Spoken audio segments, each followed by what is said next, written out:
사퇴해야 한다 이런 의견을 제시한 의원은 50명, 반대로 직을 유지해야 한다 이런 의견은 친박계 의원 13명에 그쳤습니다.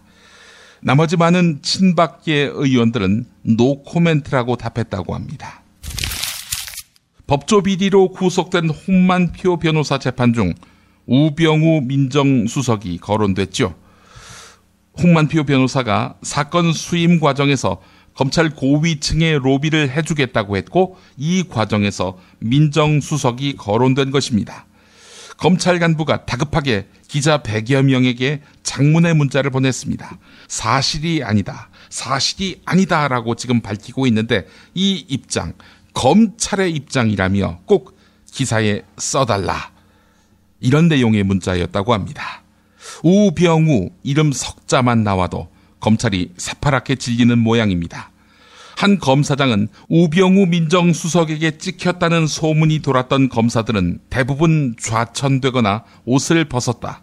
검사들이 몸을 낮추는 것은 당연지사다 이렇게 말했다고 합니다. 한 부장검사는 이석수 특별감찰관이 우병우 민정수석에 대한 수사 의뢰를 하자 보고서를 미리 만들었다고 합니다. 인력도 부족하고 밀린 사건이 너무 많아서 사건을 맡을 수 없다. 우병우와 요즘 불편한 사이죠. 수구기득권 세력 조선일보가 보도한 내용이었습니다.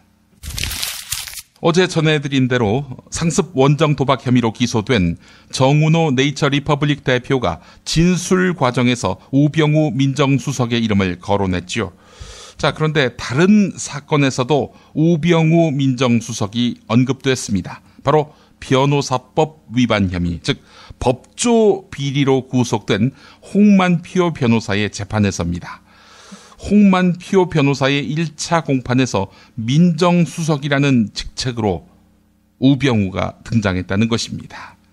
홍만표 변호사는 당시 정운호 대표에게 사건을 수임하는 과정에서 서울중앙지검장과 서울중앙지검 3차장과의 친분도 언급했습니다.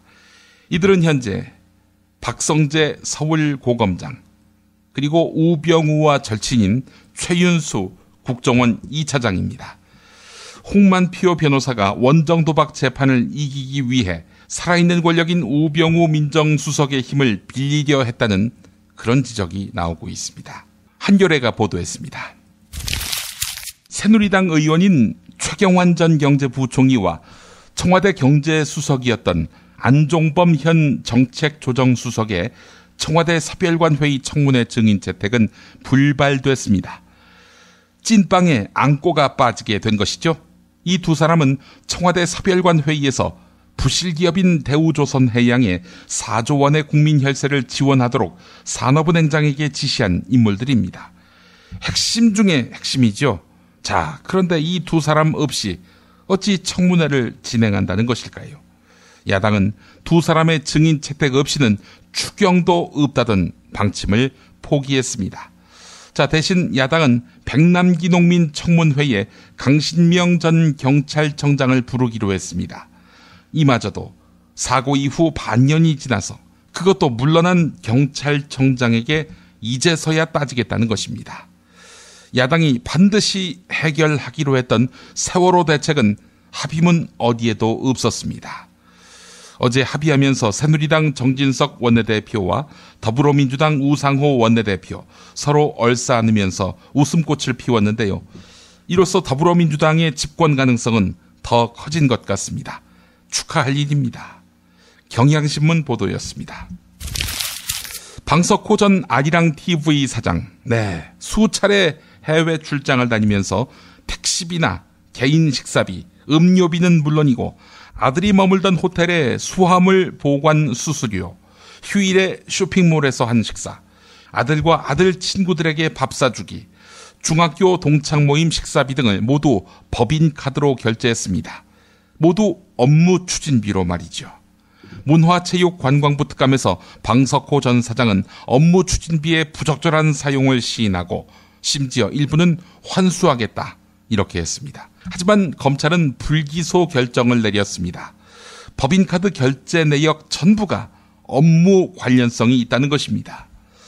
경향신문이 보도했는데요. 검찰에게 묻고 싶습니다.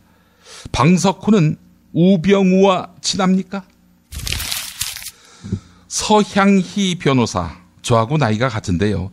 박근혜 대통령의 올케이면서 박지만 씨 부인입니다. 서향희 변호사가 철거왕 이금열 사건에 개입했다는 뉴스타파 보도가 나왔습니다. 이금열 다원그룹 회장, 이 사람은 철거업체 행동대장 출신입니다. 임신부를 폭행하는 등 잔인한 방식으로 철거를 진행해서 철거왕으로 불리는 인물입니다. 네, 이 문제 때문에 도피 중이던 이금열인데 서향희 변호사가 청담동 리베라 서울호텔 식당에서 만났다고 합니다. 이 자리에서 서향희 변호사는 이금열 씨에게 사건 해결을 약속했다고 합니다. 지인의 법무법인을 연결해주고 수임료와 관련해 중간에서 의견을 전달하는 역할도 맡았습니다. 대통령 올케이의 의견 전달, 무시 못하지요? 서향희 변호사는 알선뿐 아니라 사후 관리도 담당했습니다. 수사와 재판 과정에서 당시 김수남 지검장에게 사건을 부탁했다고 합니다. 김수남, 어디서 많이 들어본 이름이죠? 현재 검찰총장입니다. 홍준표 경남도지사 주민소환운동본부가 주민소환 투표에 필요한 3만여 명의 서명부를 경상남도 선거관리위원회에 제출했습니다. 서명부가 선관위 심사를 통과하면 홍준표 지사에 대한 주민소환 투표가 실시됩니다. 홍준표 지사는 그동안 진주의료원 폐업, 무상급식 중단, 성완종 게이트 연루, 막말 폭언 파문, 주민소환 무력화 시도 등 경남도민들을 위한 행정과는 거리가 먼 도정을 해왔습니다. 선관위에서 투표 실시가 결정되면 투표일은 11월 말쯤으로 예상되는데요. 투표 공표일로부터 투표일까지 한 달가량 홍준표 지사의 직무는 정지됩니다. 만약 홍준표 지사 주민 소환이 성사되면 광역지방자치단체장으로서는 초유의 기록이 됩니다. 비오스앤 뉴스가 보도했습니다. 광폭 행보를 보이고 있는 남경필 경기도지사, 윤여준 전 장관과 한환상 전 부총리를 영입한 데 이어서 또 다른 행보로 주목받고 있습니다. 경기도지사 공약으로 내걸었던 협치입니다. 지방장관제, 이걸 도입한다는 건데요. 특임장관이란 이름으로 3명에서 5명의 도의원을 지방장관으로 임명하겠다는 것입니다. 세계일보가 보도했습니다. 남경필 지사와 경기도, 그리고 경기도의회가 사회적 논란이 되고 있는 청년수당 도입 등 대부분의 쟁점 사항에 합의했다는 소식도 있습니다. 경기도가 사실상 성남, 서울의 청년수당 배당, 이 정책을 도입하기로 한 것이죠. 새누리당 중앙정부는 성남과 서울의 청년 지원 정책을 그동안 줄기차게 짓밟아 왔지요. 새누리당 정부인 경기도의 청년 정책은 어떻게 할지 주목됩니다. 한겨레가 보도했습니다. 상반기에 늘어난 가계부채 52조 중에 12조 원가량이 집단대출에 의한 것이었습니다. 신규 아파트 단지나 재건축 아파트 단지에 입주할 예정자들이 대출했다는 것입니다. 입주자 대부분이 전세를 끼거나 빚을 져서 아파트를 구입한다는 것은 투기 목적도 포함된 것으로 보입니다. 정부가 가계부채 대책을 내놓았는데 1250조가 넘었으니 신용이라도 내야 할 판이었죠. 서울 재건축 아파트에 대한 투기 수요, 또 집단 대출을 억제할 수 있는 근본적인 방법은 피하고 공공택지 공급 축소, 아파트 신규 분양 억제 같은 안전한 길을 택했습니다. 자, 근본적인 방법은 무엇이냐? 분양권 전매 제한과 DTI 적용, 즉 현재의 소득을 따져서 대출 한도액을 정하는 강력한 대출 억제 대책입니다. 이걸 회피했다는 것이죠. 가계부채를 강하게 억누르면 부동산 시장이 죽어서 경기가 급랭한다.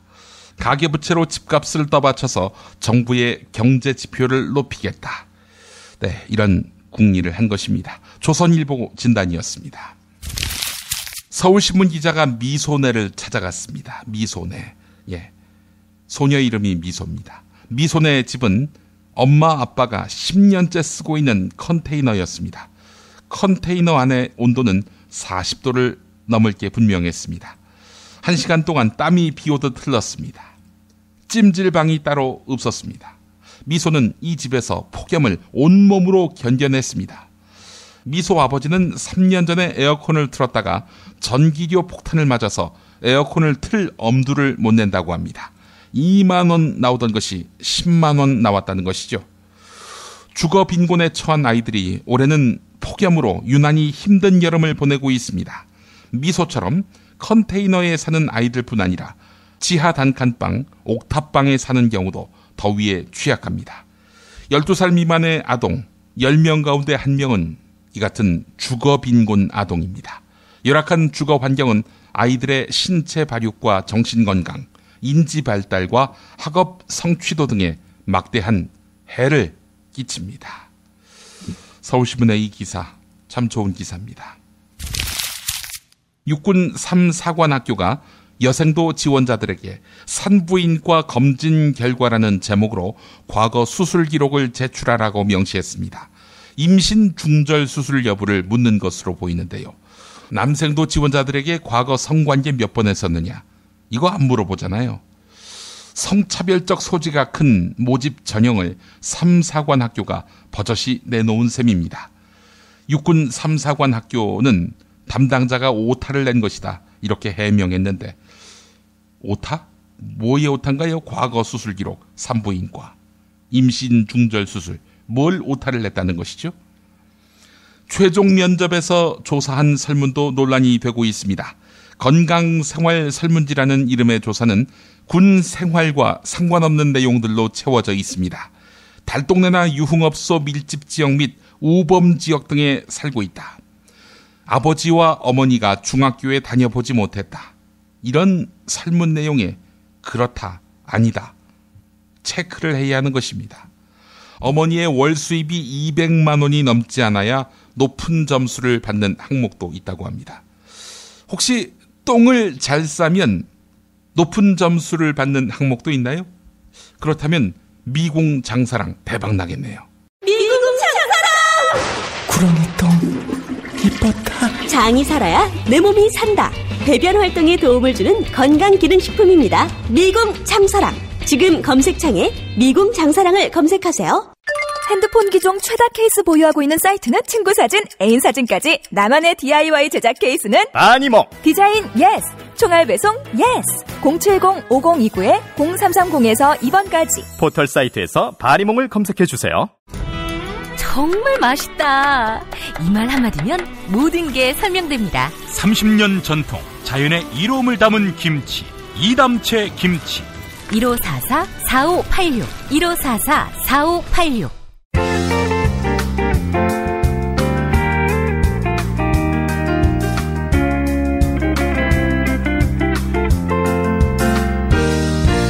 여러분 안녕하십니까? 지금부터 전국 16개 시도교육청과 무관한 2016학년도 뉴스 듣기 능력평가를 시작하겠습니다. 가정이나 사무실 차량 안에 계시는 애청자 여러분께서는 팟캐스트의 음량을 알맞게 조절해 주시고 답안을 작성해 주시기 바랍니다. 모든 문제는 한 번씩만 들려드리니 잘 듣고 지시에 따라 물음에 답하시기 바랍니다. 이제 시작하겠습니다. 대화를 듣고 남자의 마지막 말에 대한 여자의 응답으로 가장 적절한 것을 고르시오. 카카 큰일 났습니다.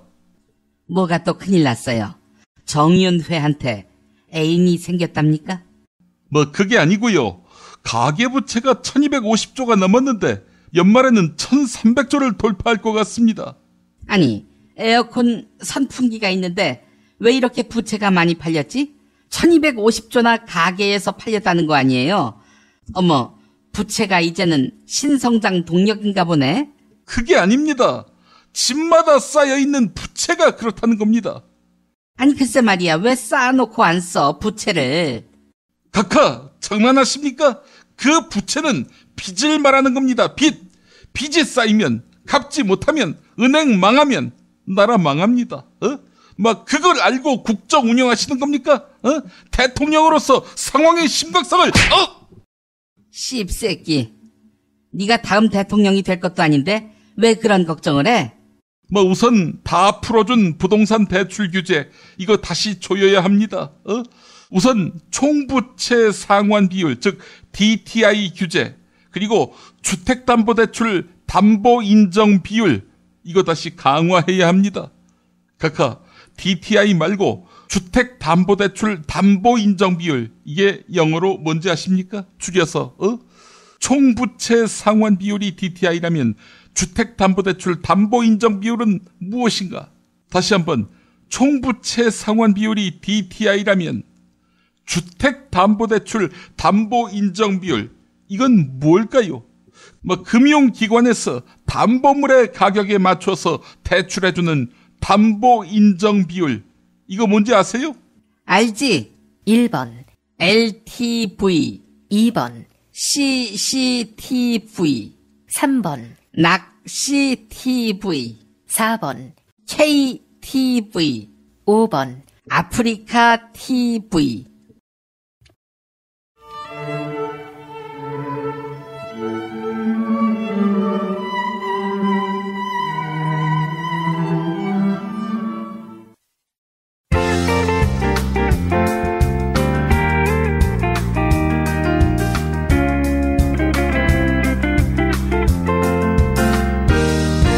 뉴스 듣기 능력 평가를 마칩니다. 정답을 아시는 분은 팟빵 게시판에 정답과 이메일 주소, 사연을 남겨주시기 바랍니다.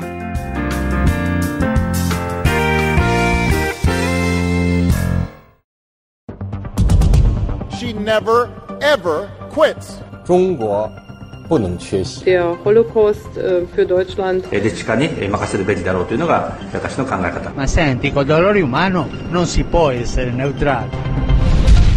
국제 뉴스의 맥. 오늘도 완벽이란 놈의 발목 잡혀 한 걸음도 못 나갈 때의 작가 김글리 씨와 함께 외신 살펴보겠습니다.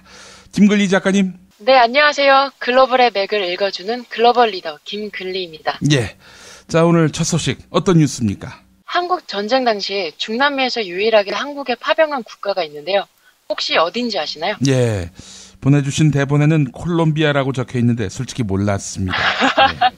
네. 네, 저도 몰랐습니다. 예, 콜롬비아는 지난 52년간 내전을 해왔었는데요.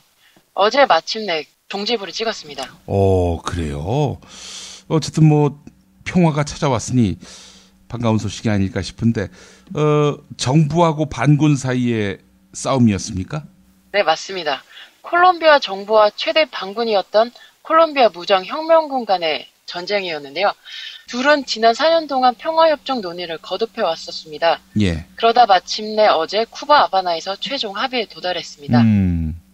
합의가 이행되면 반군들은 평범한 삶으로 돌아가게 됩니다. 정치적 활동이 보장돼 선거에도 참여할 수 있고 콜롬비아 무장혁명군은 적어도 5석의 의석도 보장받게 됩니다. 그래요. 자, 그동안 내전 상처가 컸을 것 같은데 말이죠. 콜롬비아의 피해가 어느 정도였습니까? 네, 콜롬비아 내전은 좌익과 우익의 이념 갈등에 뿌리를 두고 있습니다. 64년 농민 봉기로 시작된 내전은 좌파 반군과 우파 민병대, 마약 조직 등이 가세하면서 50년 넘게 이어져 왔었습니다. 내전 동안 콜롬비아는 무법 천지였는데요. 몸값을 노린 납치범이 극성을 부려 세계 납치 범죄 절반이 콜롬비아에서 벌어질 정도였습니다. 또 마약 밀거래가 판을 쳐서 미국에서 유통되는 코카인의 90%를 콜롬비아에서 조달할 정도였습니다. 이러는 동안 내전으로 사망한 사람은 26만 명, 그리고 피해를 입은 희생자만 800만 명에 달한다고 합니다. 예. 앞으로 평화의 숲을 조성해 내전 피해자들을 기릴 예정이라고 합니다. 예. 이 콜롬비아로서는 안정의 시대로 접어드는 첫걸음을 내디딘 셈이 됐는데, 하지만 넘어야 할 산 또 있죠? 네. 평화협정안은 최종적으로 국민 투표를 통과해야 합니다. 전체 유권자인 3,300만 명의 13%, 즉 430만 표의 이상의 찬성표를 얻어야만 이행이 가능해집니다. 하지만 현재 반대 여론이 적지 않아서 속단할 수는 없습니다. 국민투표는 오는 10월 2일 진행되는데 상황을 계속 지켜봐야 할 것 같습니다. 만약에 부결되면은 어떻게 되는 겁니까? 다시 내전이 시작되는 건가요? 네, 부결이 된다면 아마도 또 다른 합의가 시작될 수 있고 그리고 내전의 상황도 배제할 수 없겠죠. 예. 참, 한 50년 동안 이렇게 내전이 일어났으면은 정부와 반군 사이에 정도 들었겠다라는 생각이 듭니다. 예. 이렇게 장기간의 내전. 하여간 이렇게 콜롬비아처럼 종지부를 찍은 나라가 있는 반면에 아직도 내전이 진행되는 나라가 적지 않죠? 맞습니다. 지구촌에는 아직까지 화약고인 나라들이 많습니다. 특히 중동 지역과 아프리카가 대표적인데 중동 지역에서는 시리아와 예멘, 이라크가 대표적이고 아프리카에서도 소말리아, 수단, 콩고 민주공화국, 우간다, 르완다, 에리트레아, 중앙아프리카 공화국 등 많은 국가가 여전히 내전을 치르고 있습니다. 예. 이외에도 스페인, 러시아, 중국, 인도 등에서 분리 독립을 목표로 내전이 진행 중입니다. 아이고, 좀 적지 않군요. 어이고, 예. 자, 그런데 또 다른 나라에서 내전의 조짐이 있다고요? 허니문의 천국이라고 불리는 몰디브. 바로 이곳에서 대통령을 몰아내려는 시도가 임박한 것으로 어제 BBC가 보도했습니다. 예. 현재 정권은 반대 세력을 강하게 탄압해와서 많은 반발을 샀는데요. BBC에 따르면 대통령에 반대하는 시위가 빈번하게 일어나고 있다고 합니다. 하지만 현재 몰디브 대통령은 여당에서도 지지 기반을 모두 잃어서 정치적으로 고립된 상태로 알려졌습니다. 알겠습니다. 아이고, 이 내전이 아니라 미국 같은 강대국들이 개입해서 더 분란이 커진 일들이 지난 이 공산주의와 자본주의가 대립했을 시기, 민주주의와 사회주의가 대립했을 시기에 강했거든요.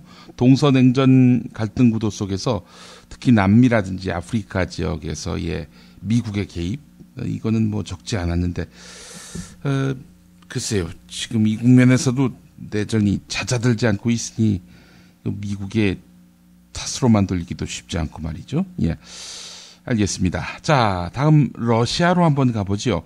러시아하고 핀란드의 갈등이 심상치 않다고요? 네, 핀란드가 미국과 군사방위 협정을 체결하고 역사상 처음으로 합동 군사훈련을 실시했습니다. 사실상 핀란드는 냉전 시대에도 엄격하게 군사적 중립을 유지시켜 왔는데요. 예. 따라서 국제정치 안보 전문가들은 그동안 러시아에 순종해온 핀란드가 러시아의 잠재 적국이라고 할 수 있는 미국과 군사훈련을 함께한 것을 아주 충격적인 일로 받아들이고 있습니다. 예. 핀란드하고 러시아가 인접해 있죠?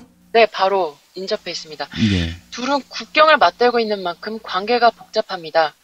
핀란드는 200년 넘게 러시아의 지배 아래에 있었는데요. 구소련이 붕괴하면서 독립했습니다. 예. 하지만 그 뒤에도 국가 생존을 위해서 러시아와의 우호 관계를 외교정책 최우선으로 삼아왔는데요.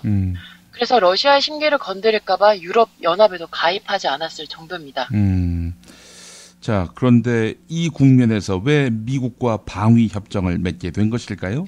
핀란드가 미국 쪽으로 급격하게 쏠린 건 러시아의 군사적 위협이 커졌기 때문입니다. 최근 러시아의 움직임이 심상치 않습니다. 러시아 푸틴 대통령은 그동안 유라시아와 세계의 지배적 위상을 되찾기 위해서 야망을 끊임없이 내비쳤는데요. 2014년 우크라이나 크림반도를 강제 병합한 후에 발트해 지역에서도 군사활동을 확대해 왔습니다.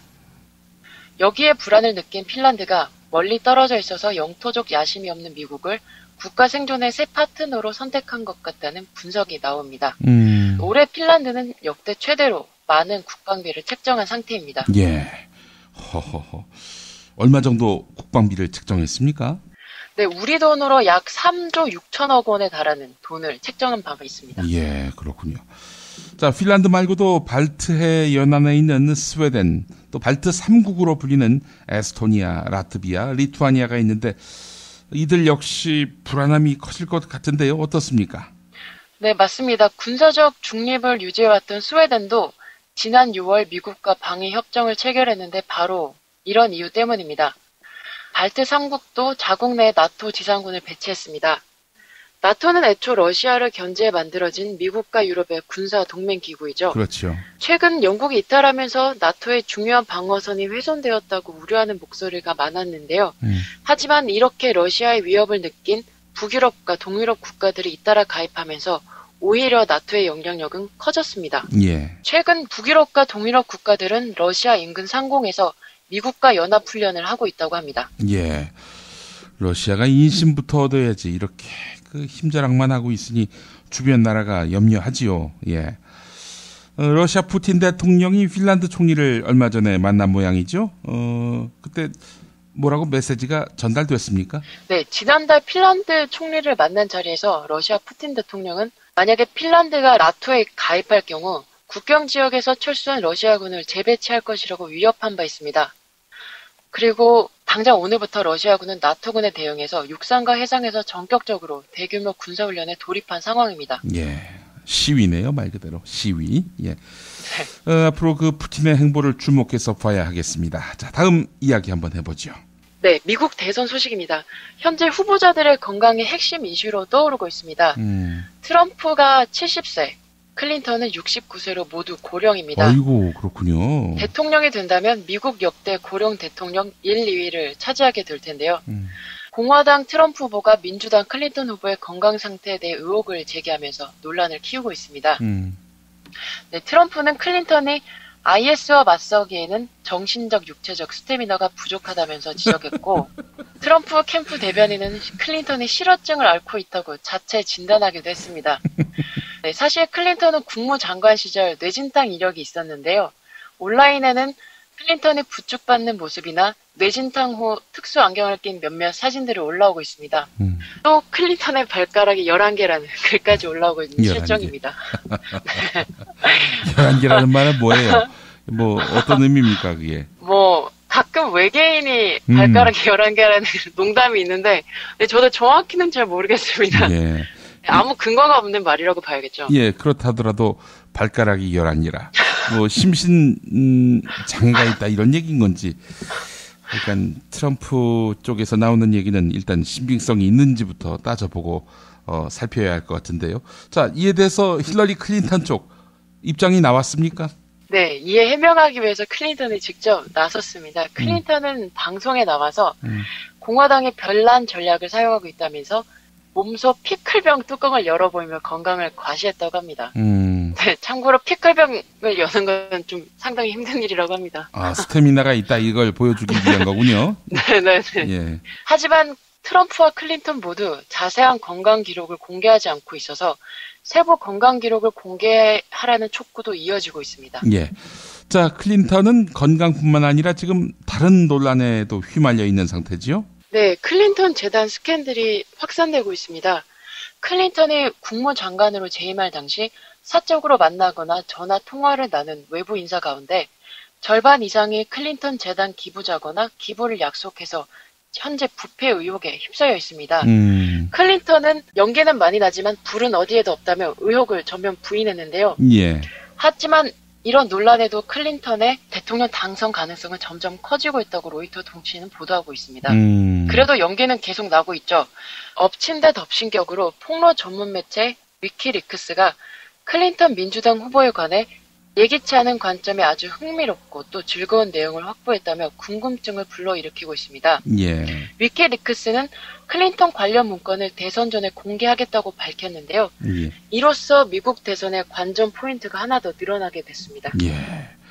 치명적인 악재가 될지 말 그대로 흥미롭고 즐겁게 넘어갈 일인지 그건 두고 봐야 할 텐데 말이죠. 자, 클린턴 뭐 논란을 진화하는데 진땀 빼겠어요? 네, 맞습니다. 네, 연기가 계속 나오고 있는 상황이죠. 예. 알겠습니다. 지금까지 완벽이란 놈의 발목 잡히어 한 걸음도 못 나갈 때의 저자인 김글리 작가와 함께 국제뉴스의 맥 짚어봤습니다. 수고 많으셨습니다.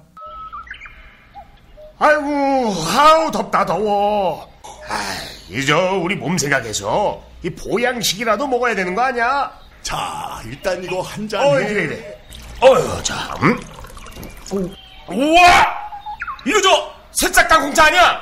어떠냐? 와, 이거 저 시원하게 먹으니까 더 좋다. 이거 저 뜨거운 물에 우려서 식힌 거 아니야? 아니야, 그냥 시원한 물에도 잘 우러나와. 오, 굿이야, 굿. 역시 새싹 땅콩차는 전창걸의 새싹 땅콩차야. 070-8635-1288 전창걸닷컴.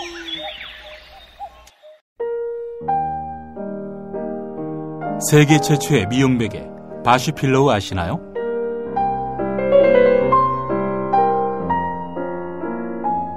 성형 또는 피부과 시술한 연약한 얼굴을 지켜주는 베개.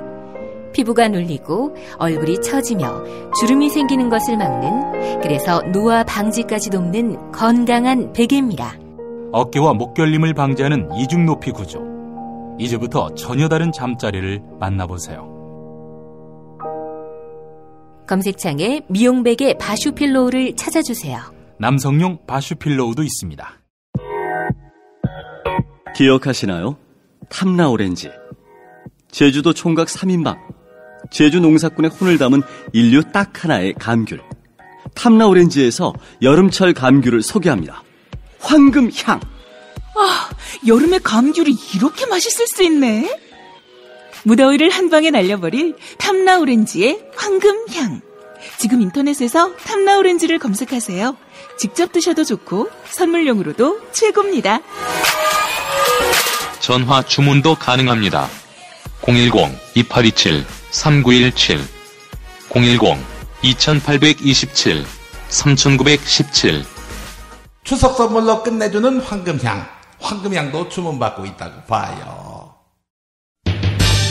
하루 두 차례 대한민국과 지구촌의 오늘을 정직하게 비춰드립니다. 권력이 진실을 압도하는 세상. 김용민 브리핑은 작은 희망의 불씨가 되겠습니다. 민중의 소리 이완배 기자와 함께하는 경제의 속살.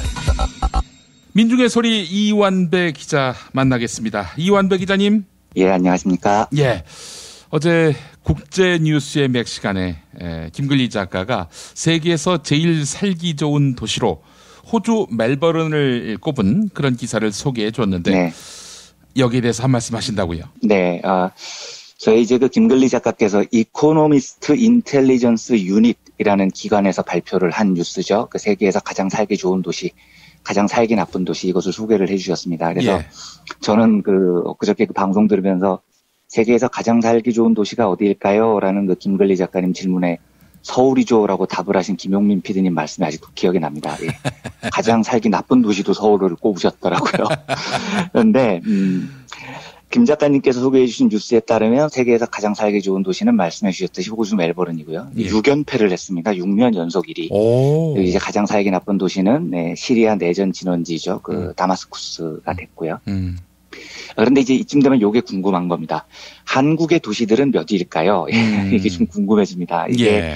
세계 140개 도시를 대상으로 조사를 하거든요. 그런데 김용민 PD님의 예측과는 달리 서울은 1위도 아니고 140위도 아니었고요. 예. 그런데 사실 좀 쪽팔린 순위입니다. 58위입니다. 58위. 예. 그러니까 한국 도시들 중에 서울만 이렇게 딱 떼놓고 엉망이다 이런 뜻은 아닙니다. 왜냐하면 한국 도시들 중에 140개 후보 도시로 올라간 도시가 서울 한 곳밖에 없어요. 그러니까 서울이 곧 한국을 대표하는 도시로 올라간 거죠. 아마 서울이 58이면 다른 도시들은 더 엉망으로 나올 겁니다.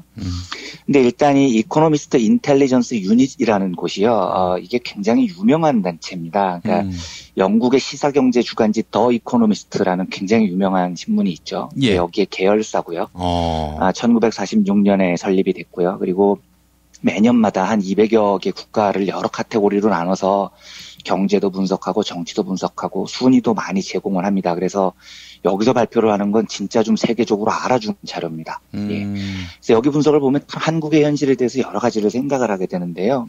그중 하나가 뭐냐면 물가입니다. 이게 단지 그 물가가 얼마다 뭐 이런 순위가 아니고요. 국민들의 구매력까지 다 감안을 해서 실질 물가를 비교를 합니다. 그리고 이제 서울이 여기에 조사 대상이죠. 올해 3월에 133개 도시를 기준으로 전 세계 생활비라는 보고서를 냈습니다. 그런데 한국이 몇 위쯤 됐을 것 같습니까? 물가로요. 대충요. 아주 높지는 않을 것 같은데 그렇다고 또 그렇죠. 딱 주간일 것 같습니다. 의외로요. 133개 도시 가운데요. 이게 이제 뉴욕의 물가를 기준점으로 100을 잡는 겁니다. 그리고 의료, 주거, 식품, 교통, 학비 이런 160개 상품 서비스 가격을 반영을 해서 도시 물가 순위를 매기는데 2015년도 우리 지수가 99입니다. 그러니까 뉴욕이 100이면 우리가 99에서 뉴욕 바로 다음이에요. 그래서 우리가 몇이냐? 예. 서울이 무려 8위입니다. 예. 아이고 이런. 1위가 싱가포르 뭐 충분히 짐작이 갑니다. 2위 취리히 뭐 그럴만 하죠. 3위 홍콩, 4위 제네바 다 이해가 가는 도시들이에요. 물가 비싸다고 유명한 도시들입니다. 5위 파리, 6위 런던, 7위가 뉴욕, 그리고 8위가 서울이에요. 이게 공동 8위인데 코펜하겐, 로스앤젤레스, 서울이 공동 8위입니다. 이 순위를 듣다 보면 놀라운 점이 하나 있습니다. 예. 한국 앞에 서울 앞에 일본의 도시들이 없습니다. 예, 10위 안에 일본 도시들이 없어요.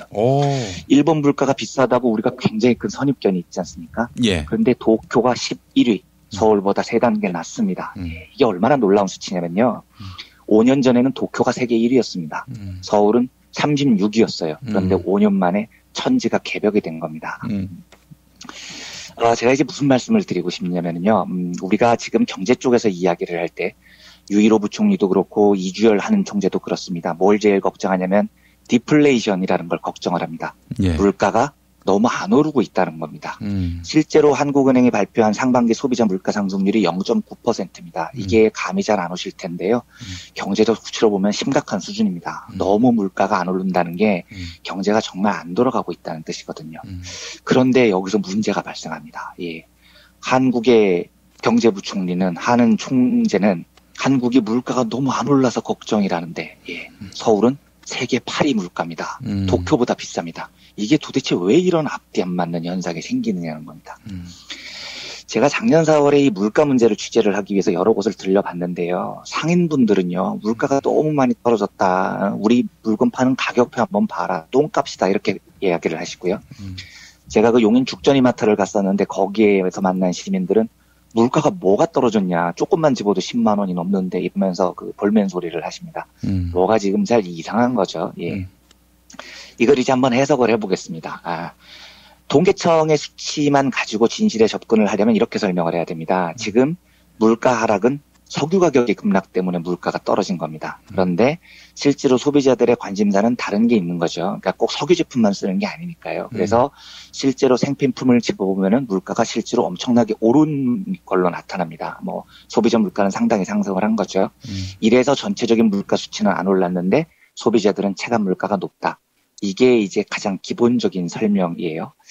그런데 사실 이 설명으로만도 충분하지가 않습니다. 왜냐하면 한국소비자원이 발표하는 생필품 가격 동향이라는 게 있는데요. 이걸 보면 물가가 오르기는 올랐어요. 소비자들이 많이 쓰는 물품들이요. 그런데 인상됐다는 물품의 그 물가 상승률을 보면 폭등이라고 볼 수는 없습니다. 그런데 실제로 소비자들은 체감이 그것보다 훨씬 더 많은 물가 상승을 체감을 하고 있는 거예요. 예. 즉 이건 본질이 뭔가 다른 곳에 있다는 거죠. 제가 두 가지를 말씀드리겠습니다. 하나는요.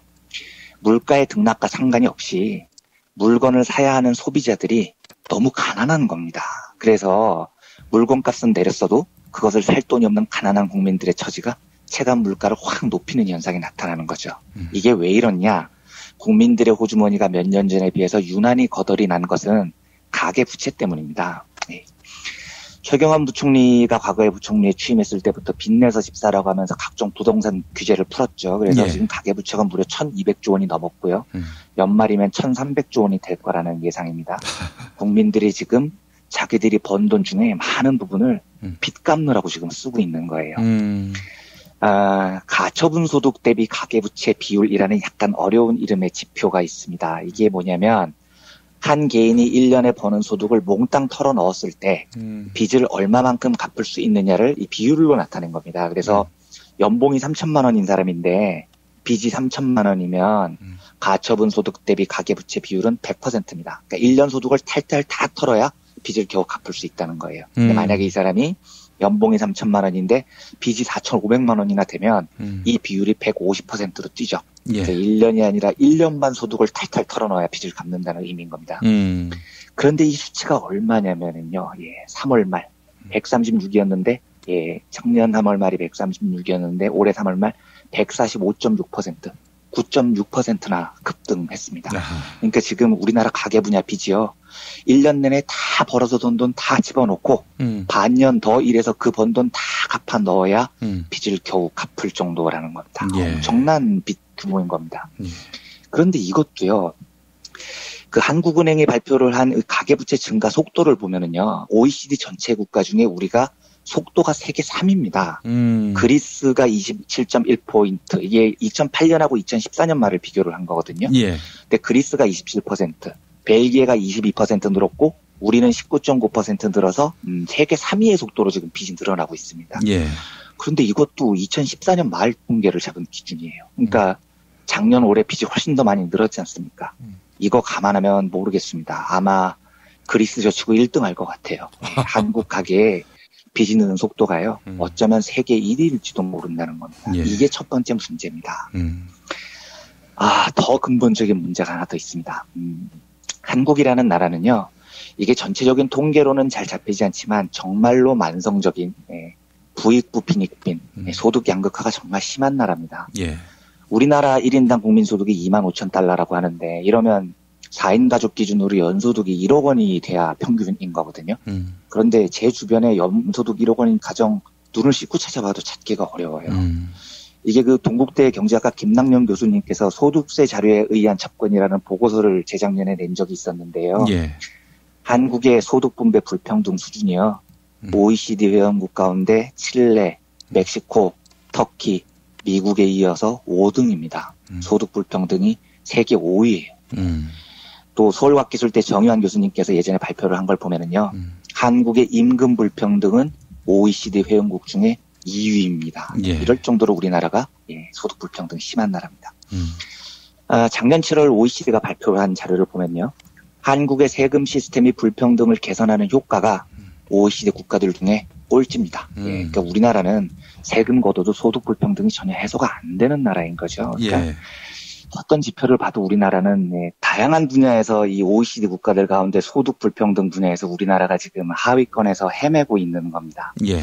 이게 제가 잊혀진 인물을 갑자기 등장시켜서 그렇습니다만 최경환 부총리요. 예. 이분이 이제 부총리였을 때 우리나라가 이제 그 디플레이션 공포가 있다고 하면서 최 부총리가 이걸 극복해야 된다고 하면서 얘기를 어떻게 했었냐면은 이렇게 얘기를 했었어요. 지금 디플레이션, 그러니까 물가가 안 오르는 현상, 디플레이션의 원인은 투자와 내수의 동반부진이다. 그래서 해결책이 뭐냐? 투자와 내수 확대로 디플레이션을 극복하겠다. 이렇게 얘기를 했습니다. 예. 그러니까 내수와 투자 부진이 디플레이션의 원인인데 해결책은 내수와 투자 확대라는 거예요. 그래서 제가 그 발표를 듣고 이 자식들이 진짜 웃기려고 이러는 건가 진짜 되게 황당하더라고요. 이런 거죠. 예. 성적 부진의 이유는 공부를 못해서입니다. 그러면 해결책이 뭐죠? 공부를 잘해야 됩니다. 뭐 이런 이야기를 지금 하고 있는 거예요. 내수 확대라는 게요. 소비자들이 심심해서 소비를 안 하는 게 아닙니다. 돈이 없어서 안 하는 겁니다. 그러면 어떻게 해야 되겠습니까? 소득을 늘려줘야죠. 그러니까 방법이 너무 간단한 겁니다. 아주 빙빙 돌려 말하지 않고 직설적으로 얘기를 하면 노동자의 임금을 올려줘야 되는 거예요. 그래서 최경환 부총리도 이걸 알고 있습니다. 설마 저도 아는 이 간단한 걸 경제학 박사가 모르겠습니까? 그래서 최경환 의원이 부총리 시절에 기업들이 임금을 올려줬으면 좋겠다 이런 발언을 한 적이 있어요. 그런데 그 뒤에 이제 물론 임금은 노사 자율로 결정할 사안이다 이러면서 한 발을 뺐죠. 저는 그것도 너무 웃겼습니다. 그러니까 경제부총리가 온화한 표정으로 재벌들 앞에서 경기가 안 좋으니까 임금 좀 올려보시면 어때요? 이렇게 얘기를 하면 재벌들이 이거 부총리님 말씀 맞습니다 하고 임금을 올려줄 리가 없지 않습니까? 그렇죠? 그러면 정부가 임금을 올리는 것이 소비를 늘리는 일에 좋을 것이다라고 판단을 했다면 정부가 이걸 강제를 하는 방법을 찾아야 되는 거예요. 최저임금 우선 높이고요. 노사분규가 벌어지면 적극적으로 정부가 노동자들을 지원해 줘야 되는 겁니다. 그런데 최경환 부총리는 물론이고 이 정부는 그걸 할 생각이 요만큼도 없는 거죠. 그러니까 지금 디플레이션이 장기화되고 국민들은 오히려 소득이 주니까 물가가 엄청나게 오른 것 같은 그런 이중적 현상을 지금 겪고 있는 겁니다. 하루빨리요. 국민들 소득을 어떻게든 높여보려는 정부가 들어서야 됩니다. 이제 500일 남았는데요. 잘 준비해서 경제가 더 처참하게 망가지기 전에 유능한 정부가 빨리 좀 들어서야 되겠다는 생각을 다시 한번 말씀드리면서 첫 뉴스 마치겠습니다. 예, 아이고 빚을 많이 빌려가라고 그렇게 해서 각종 규제를 없앴던 최경환 부총리 결국 그렇게 해서 빚내서 집사라는 취지 아니냐라고 물어보니까 그러니까 언제 내가 그랬냐 이러고 유체이탈의 극치였습니다. 진짜 그때는요. 아유 정말 참 한심합니다. 이런 최경환 씨 하나 청문회 부를 능력이 없는 야당은 참 아이고 뭐하는 야당인지 싶기도 한데 네. 자, 그 이야기를 한번 나눠보겠습니다. 세월호 가족들 그리고 백남기 농민 테러에 문제 제기하고 있는 시민단체들이 더불어민주당 점거농성에 들어갔습니다. 뭐 이런 두 가지 이슈만 갖고 지금 더불어민주당의 좌표를 묻는 건 아니잖아요, 사실은.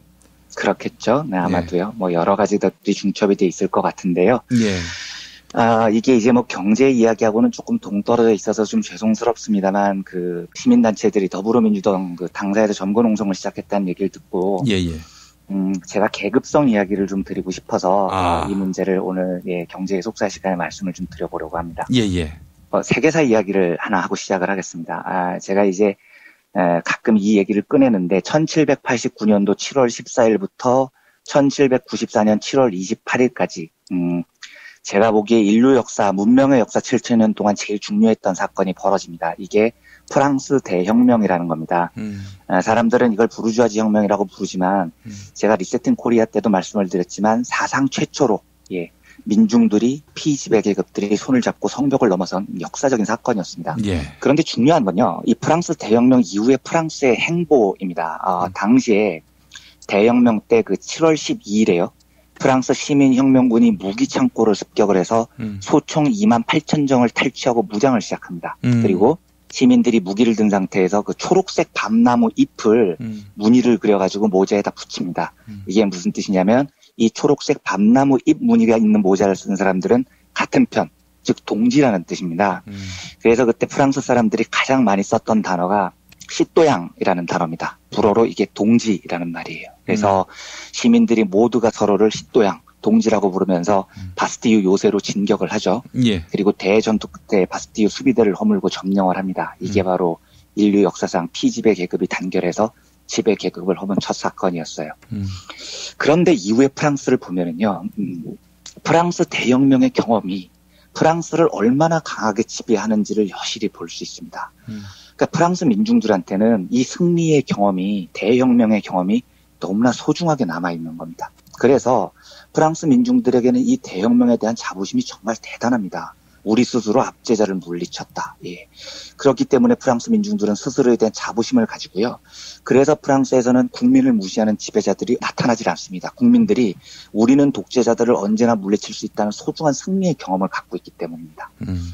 이후 프랑스 역사를 보면 나폴레옹이 잠깐 집권하긴 했지만요. 그 시기를 빼면 독재가 실제로 없습니다. 예. 프랑스가 원래 굉장히 강력한 국왕 중심 국가였기 때문에요. 지금도 정치체제의 전통이 그렇게 남아 있습니다. 그래서 프랑스의 대통령제는 유럽에서도 보기 드문 굉장히 강력한 대통령 중심적 국가거든요. 그런데 그런 강력한 대통령 권한을 보면 독재가 한 번쯤 나타났을 것 같은데 민중들이 용납을 안 합니다. 이게 못 나타나는 거예요. 그러니까 드골 대통령이요. 2차 세계대전의 영웅이었죠. 그리고 1959년 대통령이 됩니다. 프랑스를 나토로부터 탈퇴시키고요. 프랑스를 핵 보유국으로 만듭니다. 군인 출신으로 굉장히 막강한 권한을 가졌습니다. 그런데 어떻게 물러나느냐. 1969년에 국민 투표로 물러납니다. 이게 바로 프랑스 국민들이 가지고 있는 승리의 경험이라는 겁니다. 아무리 강력한 지도자라도 그가 국민의 뜻에 반한다면 우리 손으로 그를 끌어내릴 수 있어. 이게 프랑스 민중들이 갖고 있는 자신감인 거죠. 예. 제가 한국 야당을 보면서 참 안타까운 건요. 국민들이 민중들이 처절하게 싸워서 승리의 경험을 안겨줬는데 그 경험의 실력으로 누적이 돼야 됩니다. 자신감으로 누적이 돼야 되는데요. 제가 좀 잔인하게 말하자면요. 실력으로 도무지 누적이 안 되는 겁니다. 예. 조금 더 잔인하게 얘기를 하면 너무 무능한 거예요. 그러니까 4.19 혁명이라는 우리 민중들의 승리의 경험은 안타깝게도 그 5.16 쿠데타로 몰살이 돼버리지 않습니까? 그래서 사실 저는 뭐 박정희 얘기를 하면 박정희가 뭐 그냥 독재를 해서 저는 미운 게 아니고요.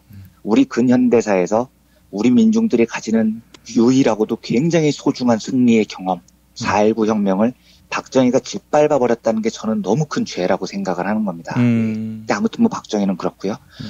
87년 6월 항쟁의 경험도 있지 않습니까? 예. 그 소중한 승리의 경험을 87년 대선에서 승리를 하지 못하죠. 야권 분열로요. 참 안타까운 일입니다. 예. 그때 이겼어야 됐는데요.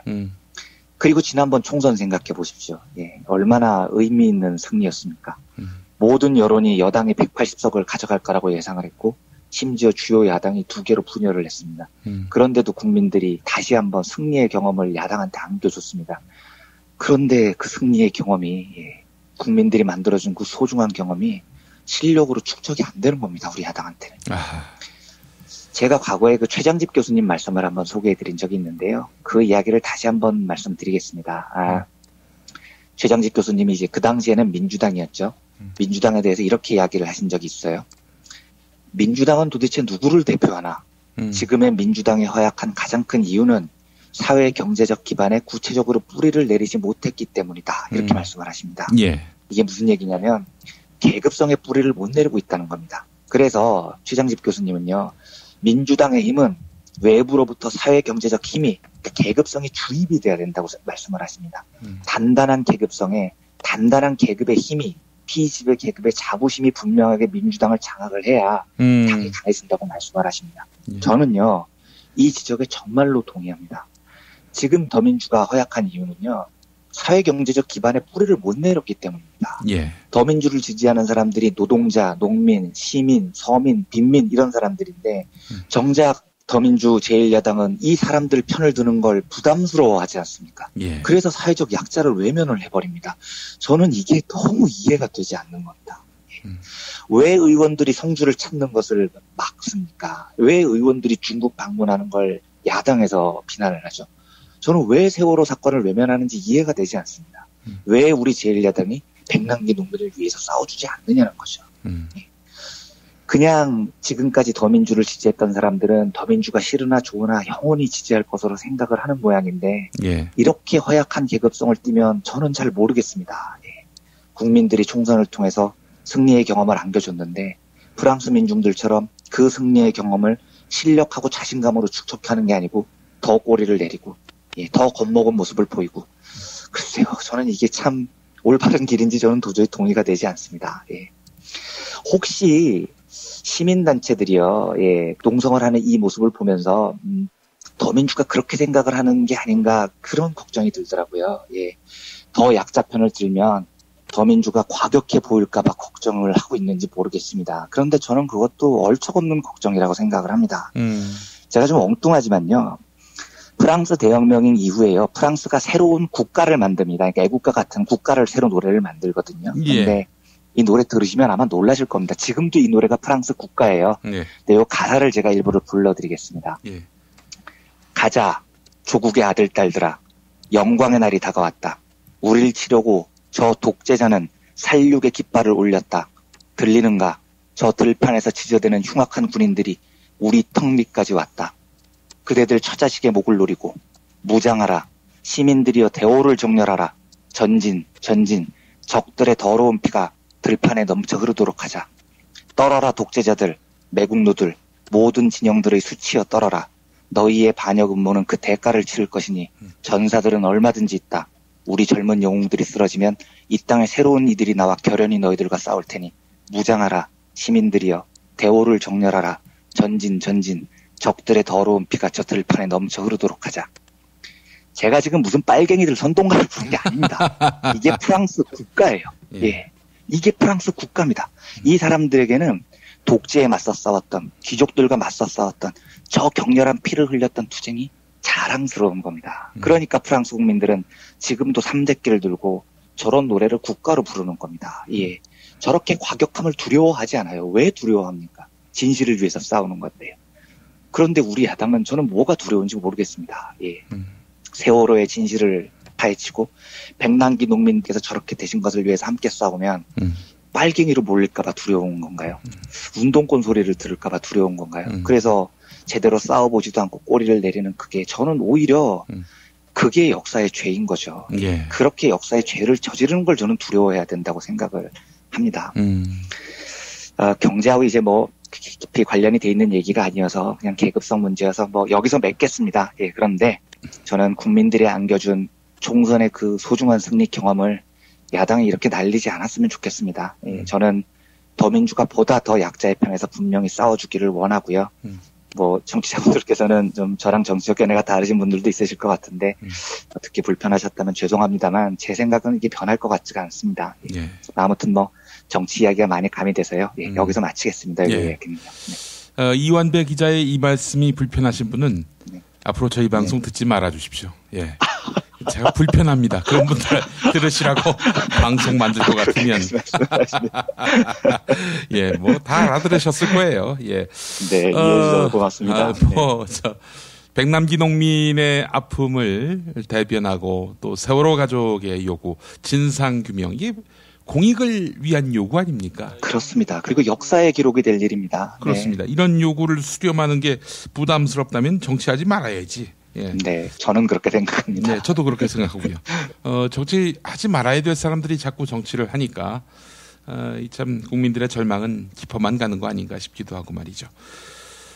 분발을 해야 할 텐데 뭐 지금의 이런 저항 그냥 며칠 지나면 넘어가겠지 이렇게 생각하는 것은 아닐지 그러지 않기를 바라는 마음입니다. 예, 이완배 기자님 오늘도 말씀 잘 들었습니다. 네, 감사합니다. 예. 덥다 더워. 미칠 듯한 폭염의 열대야. 게다가 폭염보다 더 열받게 만드는 여왕님 치하에서 다들 살아 계신 거죠? 이럴 때 시원한 바다로 계곡으로 떠나서 얼음장 같은 물에 수박 동동 띄워서 먹어야 되는데, 그쵸? 그리고 부글부글 끓는 속을 달래주는 통쾌한 민중의 소리와 함께 하셔야죠. 오늘도 민중의 소리는 여러분의 후원 전화를 기다립니다.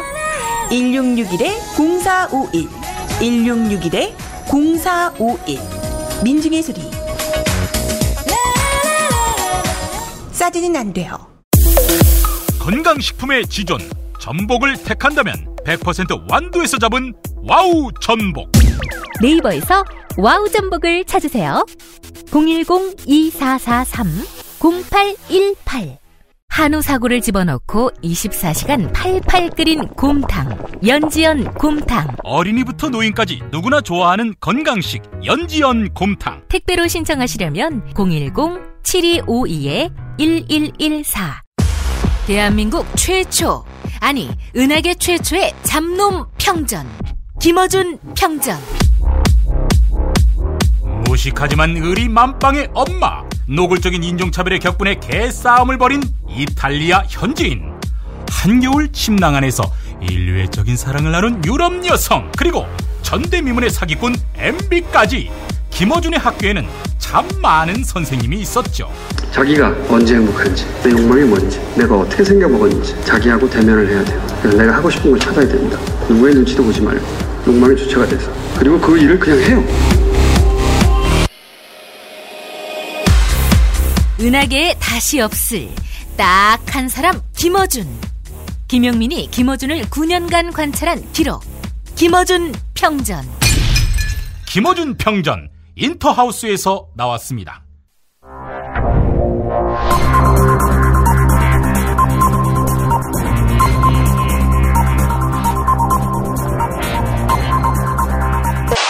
공화국 논평.